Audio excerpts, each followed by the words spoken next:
اور جو دنیا بھر میں مسلمانوں کی ایک خواہش اور امید اور توقع اور رجا ہے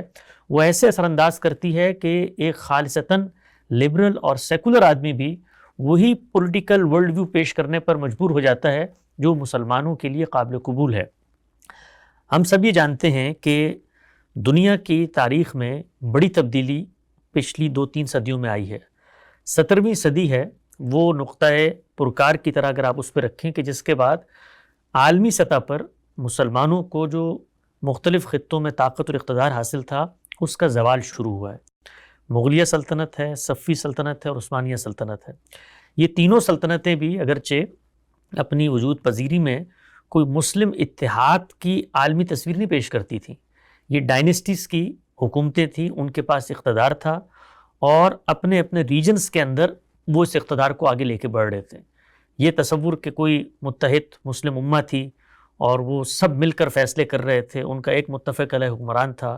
اور مسلمانوں کی ایک سیاسی قیادت تھی، یہ خواب کبھی شرمندہ تعبیر نہیں ہو سکا۔ مسلمانوں کی تاریخ میں رسول اللہ صلی اللہ علیہ وسلم کے بعد کچھ ہی اشروں کے بعد جو مسلمانوں کی 2 سلطنتیں بنی وہی تصور ہے جو پھر آگے پریویل کرتا رہا۔ کبھی مسلمانوں کا کوئی ایک عالمی سطح پر متفق علیہ حکمران نہیں رہا، لیکن چونکہ سلطنت عثمانیہ کو دنیا کے ایک بڑے خطے پر طاقت حاصل تھی تو مسلمانوں نے بالعموم اپنی وحدت کی علامت اسی سلطنت کو سمجھا۔ اس سلطنت کا جب خاتمہ ہوا تو اس خاتمے کے بعد ایک محرومی کا بیانیہ ہے جس نے مسلمانوں کو یہ سوچنے پہ مجبور کیا کہ اب ہم نے کرنا کیا ہے۔ مولانا سید ابو العلا صاحب مودودی علیہ رحمہ کی ایک تقریر ہے جماعت اسلامی کے 29 سال کے زیر عنوان، اس میں انہوں نے جماعت اسلامی کے مقصد اور تاسیس کو بیان کیا ہے۔ وہ سنی بھی جا سکتی ہے، ریکارڈ کے اوپر موجود ہے، لکھی بھی ہے۔ خود انہوں نے اپنی جو پوری کی پوری انسپریشن ہے اسلامی ریاست کی، مسلمانوں کے پولیٹیکل تھاٹ کی ڈیولپمنٹ کی اور عالمی سطح پر غلبے کی جو تعبیر ان کی سوچ سے پیدا ہوئی اس کا محرک بیان کیا ہے، اور وہ محرک بھی یہی ہے کہ ہم چونکہ عالمی سطح پر طاقت سے محروم ہو چکے ہیں تو اب مسلمانوں کی لیڈرشپ نے فیصلہ کرنا ہے۔ ہماری 1400 سالہ تاریخ کے اندر ہم نے 2 ہی فیصلے کیے ہیں۔ ایک فیصلہ یہ تھا کہ یا ہم لڑ کے کامیاب ہوں گے، حاکم بنیں گے اور غلبے کی نفسیات میں جئیں گے، یا جہاں پر ہمیں غلبہ نہیں ملے گا وہاں پر ہم برسر پیکار رہیں گے۔ ہمارے ہاں مغلوبیت میں جینے کی نفسیات کے کوئی قرائن علم، فکر اور تاریخ میں کبھی پیدا ہی نہیں ہوئے، یعنی یا ہم لڑیں گے، کنفرنٹیشن کریں گے اور غلبہ اور اقتدار حاصل کریں گے، یا پھر ہمیں اقتدار حاصل ہو چکا ہے تو فتح کی نفسیات میں، جیت کی نفسیات میں، غلبے کی نفسیات میں محکومین سے کیسے معاملہ کرنا ہے، اس کے قواعد، اس کے ضوابط، ذمی کیا ہوتا ہے، وہ آپ کے سامنے اگر پیش ہو تو سواری پہ بیٹھ کے نہیں آ سکتا، اس کا تغلب، اس کا غلو، اس کی شوکت کا خاتمہ، یہ ہے وہ پورا ہسٹوریکل سینیریو جس کے اندر ہمارے علوم اور فقہ ڈیولپ ہوئی ہے۔ اس پر ہم نے کام کیا ہے، اس پہ اسٹیٹ لاز بنائے ہیں کہ ہم اگر سپیریورٹی کی جگہ پر کھڑے ہوئے ہیں تو باقی دنیا سے ہم نے معاملہ کیا کرنا ہے۔ تو ایک بہت بڑا خلا ہے جو پیدا ہوا، اور اس خلا کے اندر مسلمانوں کی لیڈرشپ کے پاس 2 ہی رستے تھے کہ وہ اس بات پر غور کریں کہ ہم دنیا کے اسٹیج پر اس سطح کا اب پولیٹیکل غلبہ نہیں قائم رکھ سکتے، اور جب نہیں قائم رکھ سکتے تو جو موجود اسباب اور وسائل ہیں ان کے اندر ہم نے کچھ وے آؤٹ تلاش کرنا ہے اپنے سروائیول کا۔ دنیا کی تاریخ میں ہمارے استاد مکرم جناب غامدی صاحب اس بات کی طرف توجہ دلاتے ہیں کہ دنیا کی تاریخ میں اتنی بڑی ڈیولپمنٹ کبھی نہیں ہوئی جو ڈیولپمنٹ پچھلی 1-1.5 صدی کے اندر ہوئی ہے۔ فتح اور غلبے کی نفسیات کے ساتھ انسان ہمیشہ سے اس سرزمین پہ جیا ہے، لیکن خود انسانوں میں ایسے فلسفی، حکماء، دانشور پیدا ہوئے جنہوں نے طاقت کو پابند اقدار کرنے کے نظریات پیش کیے، اور یہ نظریات مسلمانوں کے اندر سے پیش نہیں کیے گئے، یہ نظریات ان فاتح اقوام کے فلسفیوں کی جانب سے، دانشور اور حکماء کی جانب سے پیش کیے گئے جن کو دنیا میں غلبہ حاصل تھا۔ تو یہاں ویسٹ کے اندر کچھ پولیٹیکل تھاٹ کی ڈیولپمنٹ ہوئی اور انہوں نے اس پر گفتگو شروع کی کہ کیا دنیا اسی نظام کے ساتھ آگے بڑھ سکتی ہے کہ مار دھاڑ ہو، اور خود ان کو اس غور و فکر پر محض کوئی جس کو آپ کہتے ہیں نیوٹرل اخلاقیات نے آمادہ نہیں کیا، خود وہ اس کا شکار ہوئے۔ یعنی ہم یہ جانتے ہیں کہ پہلی عالمی جنگ اور دوسری عالمی جنگ نے کمر توڑ دی۔ وہ ساری ڈیولپمنٹ جو انڈسٹریل ریولوشن کے 100-150 سال کے اندر ہوئی تھی اس نے خود اس مغرب کی کمر توڑ دی یہ کہہ کر کہ اگر اسی پولیٹیکل تھاٹ پہ دنیا آگے بڑھے گی تو پھر تو ہم جی نہیں سکتے، پھر تو اصل میں وسعت ہے، تغلب ہے، اور اس کے اندر نہ علم اور فن پروان چڑھ سکتا ہے اسٹیبلٹی کے بغیر، نہ انسانوں کی جان مال آبرو کو تحفظ حاصل ہو سکتا ہے۔ تو اس سے پھر کچھ تھاٹس پیدا ہوئے، ان تھاٹ کو فلسفی حکماء نے یہاں کے تعلیمی نظام میں، یہاں کے سیاستدانوں میں اثر پیدا کر کے دساتیر، قوانین اور لاس کی صورت میں دنیا کے سامنے رکھا۔ یہ بات کہ جی یہ ایج آف ریزننگ ہے، یہ ایج آف فریڈم ہے، اس کے اندر آپ کو حق خود ارادی حاصل ہے، آپ جس سرزمین پہ پیدا ہوئے ہیں تو وہاں پر آپ کے کچھ حقوق وابستہ ہو جاتے ہیں، یہ بحثیں انسانی تاریخ میں کبھی پیدا نہیں ہوئی تھیں۔ انسانی تاریخ میں ہمیشہ کیا ہوتا تھا، جس کی لاٹھی اس کی بھینس، اور الناس علی دین ملوکہم، جو قبضہ کرتے تھے وہ اپنے مذہب کا غلبہ قائم کرتے تھے، لوگ پھر اس کے پیرو ہو جاتے تھے۔ تو اس پس منظر کے اندر ایک بہت بڑی ڈیولپمنٹ جس سے مسلمان مستفید ہو سکتے تھے وہ یہ ہوئی کہ ان قوتوں کو خود اندازہ ہو گیا کہ اب ہم شاید اس پرانے طریقے پہ حکومت نہیں کر سکتے، تو ہم اپنی حکومت کے رخ کو بدلیں گے۔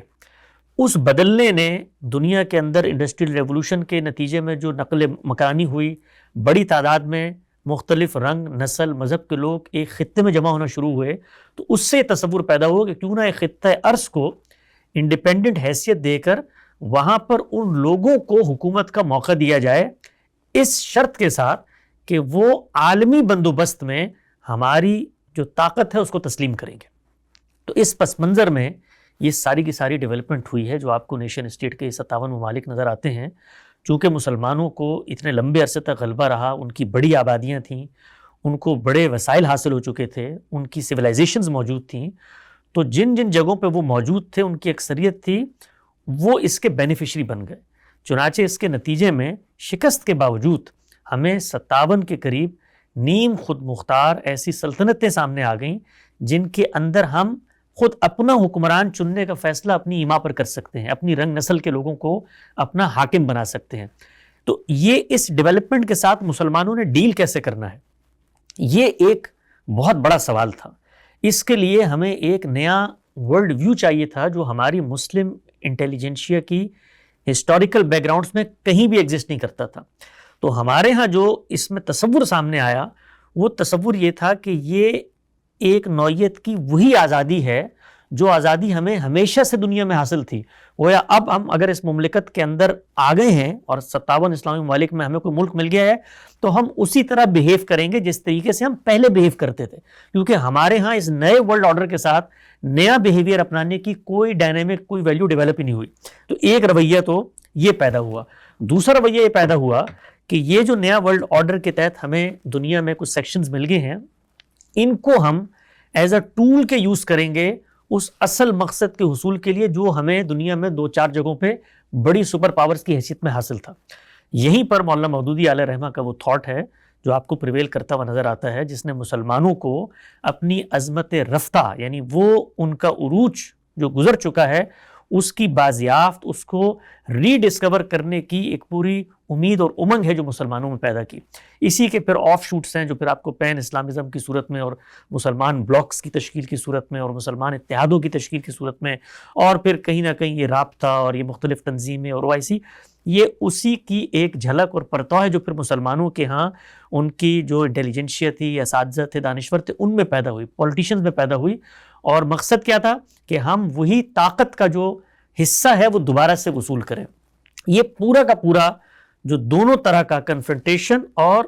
کسی چیز کو مرکز بنا کے اس کو دارالاسلام کا نام دے کے وہاں پہ اسلامی نظام نافذ کر کے اس کو اسلامی ریاست بنا کے ایکسپینڈ کرنے کا جو تصور تھا، گزشتہ 70 سال مسلمان ممالک کے اندر یہی کرائسس ہے جس سے وہ اور مغرب آپس میں برسر پیکار ہیں۔ جہاں موقع ملتا ہے، اور اسی کے نتیجے میں ہمارے جو ممالک ہیں ان میں 1 2 3 ممالک کے استثناء کے علاوہ، اور وہ استثناء بھی تاریخی عمل نے پیدا کیا کہ وہاں پر بادشاہتیں برقرار رہیں، قومی یکجہتی کا ایک مرکز و محور تھا، اور وہاں پر پولیٹیکل آزادیاں نہیں تھیں، جس کے نتیجے میں وہ انسٹیبلٹی جو ان ممالک میں پیدا ہوئی وہاں نہیں ہو سکی۔ یعنی وہاں پر بھی اگر وہ چیزیں ہو جاتی جو ان ملکوں کے اندر ہوئی ہیں اور جو ویسٹ نے نیشن اسٹیٹ کا تصور پیش کیا تھا، تو وہاں پر بھی یہ صورتحال ہوتی ہے۔ اس وجہ سے مسلمان دنیا پچھلے 50 55 60 سالوں میں ایک آئیڈینٹی کرائسس کا شکار ہے کہ بھئی ہم ایگزسٹ کرتے ہیں تو کس حیثیت میں ایگزسٹ کرتے ہیں. اس لیے آپ دیکھیے کہ جس وقت غامدی صاحب یہ توجہ دلاتے ہیں کہ بھئی تمہیں نیم خود مختاری دی گئی ہے, تم پوری طرح آزاد نہیں ہو, یہ جو لوگ تمہیں کہتے ہیں کہ ہم آزاد ہیں یہ تمہیں ایک سراب اور فریب کی طرف لے کے جاتے ہیں. تو مسلمان اپنی نفسیات میں اس سے چڑھتے ہیں اس بات سے. اس کی وجہ یہ ہے کہ وہ آزادی کے علاوہ کوئی دوسرا تصور ذہن میں رکھتے نہیں ہیں, اور غلبے کے علاوہ کوئی چیز ان کی نفسیات میں پنپ نہیں سکتی. تو اس وجہ سے کنفرنٹریشن ہی کنفرنٹریشن ہے سوسائٹیز کے اندر, اور جہاں پر کوئی پولیٹیکل آرڈر بن بھی گیا ہے وہ بھی داخلی طور پر ڈسٹرب ہے. وہاں پر جو مذہبی قیادت ہے وہ مستقل اس خواہش اور امید میں ہے کہ کسی طریقے سے جو پولیٹیکل سسٹم ہے اس کو ٹیک اوور کر لیا جائے. اب چونکہ ٹیک اوور کرنے کے مختلف نئے جدید ذرائع بن چکے ہیں, اس میں انتخابات بھی, تو انتخابات کو بھی ایز اے ٹول کے وہ استعمال کرتے ہیں. آپ کو کبھی موقع ملے تو جو مسلمان ممالک کے اندر ڈیموکریٹک مسلم پولیٹیکل پارٹیز ہیں ان کے مینیفیسٹوز کا مطالعہ کریں تقابلی طور پہ. مثال کے طور پہ آپ جمعیت علماء اسلام کا, جماعت اسلامی کا مینیفیسٹوز کا مطالعہ کریں تو آپ کو حیرانی ہوگی کہ یہ ظاہر میں پولیٹیکل سسٹم کا حصہ بننے کے لیے کھڑے ہوئے ہیں, لیکن یہ بتاتے ہیں کہ ہم اس پولیٹیکل سسٹم, اس الیکشن, اس نظام, اس پارلیمانی جمہوریت کو ایز اے ٹول کے استعمال کریں گے, اور اس کے ذریعے سے ہم اقتدار تک پہنچیں گے, اور پھر پہنچ کر جو ہماری ایمبیشنز ہیں ہم ان کو پورا کریں گے. تو اس پس منظر میں دنیا کے اندر جب کوئی پولیٹیکل ڈیولپمنٹ ہوتی ہے تو مسلمان اس سے وہی توقعات وابستہ کر لیتے ہیں جو توقعات گزشتہ 70 سالوں میں ثمر آور نہیں ہو سکی. کہیں پر آپ کے فیلڈ مارشل, کہیں پر آپ کے آرمی کے جرنیل, کہیں پر آپ کے وزیر اعظم اقوام متحدہ کے اسٹیج پہ پہنچ کے دو چار آیتیں پڑھ لیں تو فوراً سے جذبہ بیدار ہو جاتا ہے کہ اب وقت آ گیا ہے, گویا اب ایک حکمران تیار ہو گیا ہے, باقی بھی اس کے ساتھ ملیں گے اور ہم اصل کی طرف لوٹ جائیں گے کہ دنیا میں ہماری طاقت ہے, ہم فیصلے کر رہے ہیں, ہمیں اقتدار اور ہمیں معاشی خود مختاری حاصل ہے. اسی طریقے سے کہیں پر کوئی اتحاد ہوتا ہے, کہیں پر مذاکرات ہوتے ہیں, کوئی چھوٹا سا ملک بنتا ہے, کوئی گروہ بنتا ہے, کوئی کنسورشیم بنتا ہے, تو وہ جو ریلیجس پولیٹیکل مائنڈ سیٹ مسلمانوں کی نفسیات میں پیوست ہے وہ فوراً سے ابھر کے اس کو ایک امید اور رجا کے طور پہ لوگوں میں بیدار کرتا ہے. دیکھو یہ ایک مائلسٹون اچیو ہو گیا, اگر اس سے اگلا بھی ہو گیا تو پھر ہم اس منزل تک پہنچ جائیں گے. میرے خیال سے مسلمانوں کے جو دانشور ہیں, مسلمانوں کے جو پڑھے لکھے لوگ ہیں, ان کو اب یہ ایجوکیٹ کرنے کی ضرورت ہے کہ یہ ایک سراب ہے جس کے اندر آپ کو 70 سالوں سے ڈالا گیا ہے. وہ بھٹو صاحب کے OIC کے لاہور میں اجلاس سے لے کر اب تک جتنے کنسورشیمز بن رہے ہیں ان سب میں خواہش کیا ہے کہ مسلمان عالمی طاقتوں کے مقابل میں آ کر دنیا کے اندر اقتدار حاصل کر لیں. جبکہ جو لوگ یہ کام کر رہے ہیں, جس سطح پر یہ کام ہو رہا ہے, جس ضرورت کے تحت ہو رہا ہے, اس کا سرے سے اس سے کوئی تعلق ہی نہیں ہے. آپ اسی مثال کو لے کر اس پوری دراز نفسی سے جو میں نے کام لیا اس کا انطباق کر کے دیکھیں تو آپ کو اندازہ ہو جائے گا کہ مثلا اس وقت سعودی عرب نے ایک انیشیٹو لیا ہے, اور اس انیشیٹو میں پاکستان اور ترکی کو شامل کیا. ظاہری بات ہے وہ بڑی عسکری طاقتیں ہیں, لیکن وہ کس پس منظر میں ہے اور کس کے خلاف ہے؟ کیا وہ روس کے خلاف ہے؟ کیا وہ یورپی یونین کے خلاف ہے؟ کیا وہ امریکہ بہادر کے خلاف ہے؟ نہیں, وہ ایک علاقائی طاقت جو خود کو مسلمان کہتی ہے اس کے خطرے سے بچنے کے لیے. یعنی وہ جو پولیٹیکل خدشات کے تحت ڈیولپمنٹ ہو رہی ہوتی ہے اس کو ہمارا یہ ریلیجس پولیٹیکل مائنڈ سیٹ فوراً سے ان ایمبیشنز کے ساتھ جوڑ دیتا ہے. تو خود سعودی عرب کی جو سلطنت ہے, آپ ذرا تصور کریں کبھی کہ وہاں پر جو حکمران بیٹھے ہوئے ہیں وہ حکمران ان عالمی قوتوں کے ساتھ باقاعدہ معاہدہ کر کے بیٹھے ہوئے ہیں, اور یہ معاہدہ 100 سال پہلے ہوا تھا, اور اس معاہدے کے اندر یہ چیزیں موجود ہیں کہ یہ سرزمین کبھی بھی ان مفادات کے خلاف استعمال نہیں ہو سکتی جو مغربی قوتوں کے ہیں. تو حقیقت کی دنیا کیا ہے؟ حقیقت کی دنیا میں مغرب نے مشرق وسطیٰ کے خطے میں اپنی طاقت کے مراکز کے طور پہ چند خاندانوں کو اپنی آشت بار سے بٹھایا ہوا ہے, اور وہ باہمی طور پر اپنے تحفظ کے لیے کچھ مسلمان ممالک سے مدد لیتے ہیں. تو ہمارا جو ترسا ہوا پولیٹیکل مائنڈ سیٹ ہے وہ اس چنگاری کے اندر امید کے وہ روشن مینار دریافت کرتا ہے کہ اس کے نتیجے میں ہمیں دنیا میں فتح اور غلبہ حاصل ہو جائے گا. اور یہ مسلم نیٹو, آپ یہ دیکھیے کہ اس میں جو ایک ملک شامل ہے ترکی, وہ مستقل رکن ہے. یہ اس طرح کے جو کنسورشیمز بنتے ہیں یہ تو بنتے ہیں اور ضرورت کے تحت بننے کے دنوں میں ٹوٹ بھی جاتے ہیں. یعنی ان میں سے کوئی ملک کسی جگہ پہ الیکشن ہو, وہاں کوئی دوسرا حکمران آئے تو چند منٹوں کی بات ہے کنسورشیمز جو ہیں وہ ہوا ہو جاتے ہیں. لیکن وہی ملک ایک عالمی یورپی اتحاد کا مستقل رکن ہے, اس کی افواج اس اتحاد کے اندر مسلم ممالک کے اندر جہاں پہ ضرورت ہوتی ہے وہاں پر جاتی ہیں. ترکی چونکہ نیٹو کا حصہ ہے.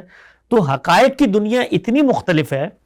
ان خوابوں سے, ان تصورات سے جو ہمیں دکھائی جاتی ہے. ضرورت اس امر کی ہے کہ مسلمانوں کو یہ بتایا جائے کہ دنیا کی اس ڈیولپمنٹ کو آپ سمجھیں. یہ کوئی اخلاقیات کی اعلیٰ سطح پر نہیں ہوئی، یہ کوئی انسانیت کی معراج اور ترقی نہیں ہے، بلکہ یہ امر واقعی ہے.